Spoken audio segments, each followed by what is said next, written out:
अपने अफलातूनी फैसलों के लिए जाने जाने वाले अमेरिका के राष्ट्रपति डोनाल्ड ट्रंप ने एक बार फिर पूरी दुनिया के बाजारों में तूफान ला दिया है। ट्रंप ने जवाबी टैरिफ नहीं लगाने वाले देशों के लिए रेसिप्रोकल टैरिफ पर 90 दिन की रोक का ऐलान कर दिया है। हालांकि चीन पर टैरिफ बढ़ाकर 125% कर दिया गया है। ट्रंप के इस ऐलान के करते ही पलक झपकते ही अमेरिकी बाजारों में तूफानी तेजी आई। अमेरिकी बाजारों में 2008 के बाद की सबसे बड़ी तेजी आई। डाउ जोन्स में 8%, S&P में 9.5% और नैस्डैक में 12% से ज्यादा का उछाल रहा। ट्रंप के टैरिफ पर पॉज से पूरी दुनिया ने राहत की सांस ली है, क्योंकि टैरिफ पर बातचीत के लिए उन्हें वक्त मिल गया है। सवाल यह है कि ट्रंप के फैसलों का अब भारतीय बाजारों पर क्या असर होगा। भारतीय बाजारों में कल कितनी आतिशबाजी दिखेगी, अब निवेशकों और ट्रेडर्स को क्या करना होगा, इन सब पर चर्चा के लिए हमारे साथ इस स्पेशल शो में जुड़े हैं कोटक महिंद्रा AMC के managing director Nilesh Shah, prime securities के मैनेजिंग डायरेक्टर N जयकुमार और वाइट ओक ग्रुप के फाउंडर प्रशांत खेमका। इसके साथ ही आपको स्क्रीन पर नजर आएंगे मेरे सहयोगी वीरेंद्र कुमार, लक्ष्मण रॉय, यतिन मोता और हरमाज फटाकिया। तो ये पूरी की पूरी कवरेज अब अगले 1 घंटे में जुड़े रहिए CNBC आवाज़ के साथ। एक प्रॉपर 360 डिग्री कवरेज हम करने वाले हैं। सबसे पहले तो हमारे सभी मेहमानों का हमारे साथ इस छुट्टी वाले दिन जुड़ने के लिए बहुत बहुत धन्यवाद, और मैं दिल से आभार व्यक्त करता हूं कि आपने समय निकाला CNBC आवाज़ से बात करने के लिए। Veeru, good morning. छुट्टी है, लेकिन हम जैसे कहते हैं कि ऐसा लग रहा था आज कि चलिए चलते हैं, और काश मार्केट ओपन होता आज तो और ज़्यादा मज़ा आता है ना। गुड मॉर्निंग अनुज, और आप सभी को नमस्कार। कभी कभी लगता है कि बंद थे तो अच्छा था, और कभी कभी लगता है कि बंद हैं तो बुरा है। काश अनुज आज बाजार खुला होता तो शायद रंगत कुछ और होती। बहरहाल वो रंगत गिफ्ट निफ्टी में झलक रही है, और वॉल स्ट्रीट को अगर आप कल देखें जिस तरीके से डाउ जोन्स, S&P 500 और नैस्डैक में पुल बैक आया। अनुज, थोड़ा सा इसी बात को लेकर चर्चा करते हैं। आखिरकार ये रोल बैक 75 देशों के खिलाफ जो टैरिफ्स लगने थे वो रोल बैक, और इस रोल बैक को हमें देखना कैसे चाहिए, क्योंकि अब बिल्कुल ये सिर्फ क्या 90 दिन का है, या फिर बीते 5 दिन में डोनाल्ड ट्रंप को वास्तविकता का सामना करना पड़ा। उनको मालूम चला है कि ये विश्व थोड़ा सा बदला हुआ है, ये विश्व थोड़ा सा रिटेलिएट करना जानता है।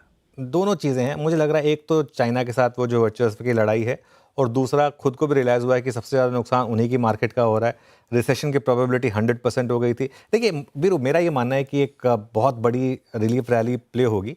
शायद हम 23,800 इस रैली में एक बार वापस टेस्ट करें, लेकिन सिर्फ इस खबर के चलते मुझे नहीं लगता कि 23,800 के ऊपर कोई बहुत ज़्यादा जगह होगी, क्योंकि देखिए ध्यान रखिए 23,800 वो लेवल था जहाँ से हम टैरिफ की वजह से गिरे थे, और उसके पहले वाली जो गिरावट थी वो अर्निंग्स की वजह से थी। आज TCS के नंबर्स आने हैं, उस पर भी ध्यान रखना है आपको।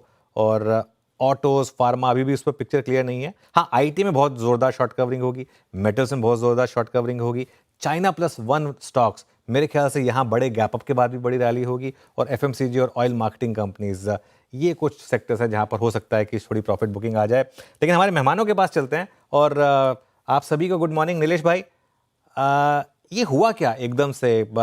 और एक वैसे आज सभी को महावीर जयंती की बहुत बहुत शुभकामनाएं, और एक ऑस्पिशियस दिन पर ये खबर आई। नीलेश भाई, कैसे रीड कर रहे हैं आप सबसे पहले इसे? एक ट्रंप साहब को प्रिडिक्ट करना बहुत मुश्किल है। उनके बारे में सलमान खान का एक डायलॉग एकदम सही लगता है, मेरे बारे में ज्यादा मत सोचो, मैं दिल में आता हूं, समझ में नहीं। तो वो मैवरिक है, और वो अलग अलग तरीके से अलग अलग चीजें कर रहे हैं। हमने तो कभी सपने में नहीं सोचा था कि वो कहेंगे कनाडा मेरा 51वां राज्य है, या ग्रीनलैंड मुझे मिलना चाहिए। तो उनकी सोच हमसे बहुत ऊपर है। बट वो जो कार्य कर रहे हैं उसके ऑब्जेक्टिव गलत नहीं है। अमेरिका जितना कंज्यूम करता है उतना प्रोड्यूस नहीं करता, तो करंट अकाउंट डेफिसिट बहुत ज्यादा है, 3% प्रति साल। जितना खर्चा करता है उतना कमाता नहीं है, तो फिस्कल डेफिसिट ज्यादा है, 6-7% के आसपास। और डेट टू GDP रेशियो दिन दोगुनी रात चौगुनी बढ़ रहा है।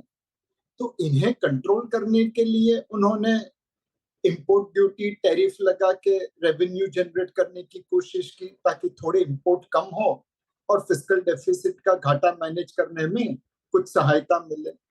डॉज के जरिए गवर्नमेंट एक्सपेंसेस काटने की कोशिश की। ये जो फिल्म है वो बिल क्लिंटन साहब ने भी की थी। उन्होंने 4 लाख गवर्नमेंट एम्प्लॉइज को अपने कार्यकाल में रुखसत किया था। अमेरिका को 70 के बाद पहली बार फिस्कल सरप्लस बनाया था। उनके बाद कभी किसी ने कोई वो अचीव नहीं किया है। तो एक तरीके से कह सकते हैं कि डॉज एंड ये सारी चीजें जो ट्रंप साहब कर रहे हैं वो सही डायरेक्शन है। पर टैरिफ का अनुभव यही है कि उसमें सारे देशों का नुकसान है। अमेरिका का भी नुकसान है और विश्व का भी। 1828 में जब मैस टैरिफ लगी थी तब भी रिसेशन हुआ था। 1930 में लगाई तो उसके साथ बहुत सारी और घटनाएं घटी तो ग्रेट डिप्रेशन बन गया। 2025 में भी शायद ऐसा ही माहौल बनता। इसीलिए उन्होंने एक ब्रेक लगाई है। दो चीजें हो सकती है, वॉल स्ट्रीट का पेन मेन स्ट्रीट पे आज नहीं तो कल पहुंचता है। तो उनके जो सहयोगी है उन्होंने आगाह किया होगा कि भाई कहीं ना कहीं तो यू टर्न मारना है। दूसरी चीज, परसों हम किसी के साथ बैठे थे जो अमेरिका से आया था, अनुज भाई, और उन्होंने जो बात कही वो एक भारतीय के रूप में मुझे बहुत गर्व का अनुभव एहसास कराया। उन्होंने कहा कि आज अमेरिका में 12 अंडे $13 में मिलते हैं और मैंने ऑमलेट खाना बंद कर दिया। भारत आया हूं तो यहीं पे ऑमलेट खाता हूं। तो जब आप इंपोर्ट टैरिफ लगाते हैं तो सप्लाई चेन डिस्ट्रप्शन होता है, कीमतें बढ़ जाती है। एंड हमने तो तंगी का सामना किया है, अमेरिकन ने तो वो देखा नहीं है। तो शायद उन्होंने भी आगाह किया होगा कि भाई ये सब चीजें बंद करिए। तो कुल मिला के मार्केट हो, लोगों की परेशानियां हो, या उनका खुद का प्लान हो कि भाई हमें तो चाइना को परेशान करना है, बाकी देशों से पंगा नहीं लेना है, ये सारी चीजें मिला के शायद ट्रंप साहब को एक यू टर्न मारने के लिए मौका दे रही है। उनका ऑब्जेक्टिव है कि लोग आके हमसे निगोशिएट करें, हमसे डील काटे, ताकि टैरिफ कम हो सके, हमारी डेट रीफाइनेंस होती रहे कम ब्याज के दरों पे, और हमारी फिस्कल डेफिसिट कम होती रहे। बिल्कुल सही बात कही आपने। अच्छा, वैसे बहुत लोग कहेंगे कि ये काफ़ी इंटरेस्टिंग था। अगर वो टर्न ऑफ इवेंट देखें, कुछ देर में हम उस पर भी आएंगे, जो उन्होंने ट्रुथ सोशल पर कहा। और एक कहते हैं ना कि अब तो एक सब टेक्निकल एनालिस्ट को भी एक नया पैरामीटर जोड़ना होगा कि डोनाल्ड ट्रंप साहब क्या कह रहे हैं। जय कुमार सर, गुड मॉर्निंग। और आप, मुझे पता है, एक बहुत विशेष स्थान पर हैं, छुट्टी पर, वहाँ से आप जुड़े, उसके लिए बहुत बहुत शुक्रिया। कैसे देखें इसे, और कितना पोटेंशियल है मार्केट में? 800 पॉइंट का गैप अप गिफ्ट निफ्टी बता रहा है। आज अगर हम खुले होते तो शायद उससे ज़्यादा खुलते, लेकिन कहाँ तक की जगह लगती है आपको सिर्फ इस फैसले की वजह से? तो इसमें क्योंकि नीलेश भाई ने ये शाहरुख जी का जिक्र किया था, तो उसी एक अंदाज में मैं एक और चीज कहना चाहता हूँ कि मार्केट, तेजी का मार्केट हो या मंदी का मार्केट या डोनाल्ड ट्रंप हो, तो डोनाल्ड के नाम पे शाहरुख खान ने भी ये कहा है कि डोनाल्ड को समझना मुश्किल नहीं, नामुमकिन है। तो ठीक उसी प्रकार से अगर आप मार्केट का भी वो एक अंदाज देखोगे तो ऐसे गैप अप में कोई पकड़ नहीं पाता।